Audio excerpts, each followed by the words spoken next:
আসসালামু আলাইকুম রহমতুল্লাহ। রাত 3টা 16 বাজতেছে, অনেক ঠান্ডা লাগতেছে। তাও এই ভিডিওটা করে আপনাদের মাঝে দেখানোর জন্য চেষ্টা করতেছি।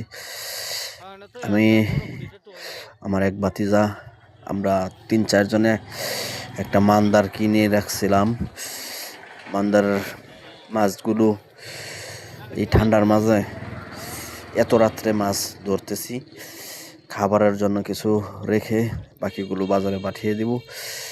দেখতে পারতেছেন এখানে অনেক ধরনের মাছ, বল মাছ পাইছি, রৌ মাছ পাইছি, শিং মাছ পাইছি, শোল মাছ পাইছি। আর এই যে এই পাতিলের ভিতরে দেখতেছেন এগুলোতে হলো টাহি মাছ, নিচে শিং মাছ আছে, শোল মাছ আছে, জাহাল। আর এই ক্যারেটে ভ্যারাইটিস মাছ, কই মাছ আছে, কয়লা মাছ আছে, মাগুর আছে, এখানেও টাকি মাছ আছে।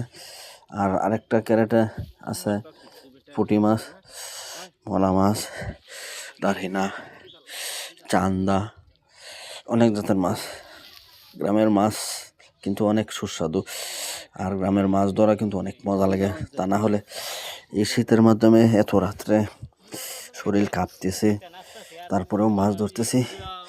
এই যে দেখতেছেন আমার আরেক চাচাতো ভাই, সেই শোল মাছ নিয়ে দাঁড়িয়ে আছে। জালের ভিতরে শোল মাছ আছে অনেক বড় বড়। আর এই যে মান্দারের ভিতরে আরো 3 জন আছে, মান্দারের ভিতরে মাছ ধরতেছে। লক্ষ্য করে দেখেন, একটু একটু দেখা যায়। আমি উপরে দাঁড়িয়ে আছি, মাছ নিয়ে এসেছি তো ওই কারণে দেখাইতে পারতেছি না মান্দার কতটুক জের। এই যে আমার আরেক ভাই, সে মাছ বাছতেছে, তাকে দিছি মাছ বাছানোর জন্য, ছাঁটাই করার জন্য। অনেক মাছ পাইছি আলহামদুলিল্লাহ, আল্লাহর কাছে লাখো লাখো শুকরিয়া। এই মাছগুলো কিন্তু অনেক মজাদার, দেশীয় মাছ কিন্তু অনেকেই পছন্দ করে, কিন্তু সবাই আফসোস করে তরতাজা দেশি মাছ অনেকেই পছন্দ করে কিন্তু খাবার পারে না। যদি কেউ খাইতে চায়, যদি আপনারা কেউ নিতে চান, তাহলে আমার এই ভিডিওতে কমেন্ট করবেন। আমরা কিন্তু আরও মান্দার রাখছি, ওই মান্দারগুলো 2-1 দিনের ভিতরে হিসে ধরবো। আপনারা কমেন্ট করে জানাবেন, যদি আশপাশের কোথাও হয় তাহলে মাছ পাঠানোর জন্য চেষ্টা করব।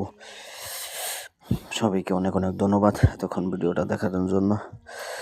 আমার শরীর অনেক খারাপ লাগতেছে, কথা বলতে পারতেছি না, অনেক ঠান্ডা লাগতেছে।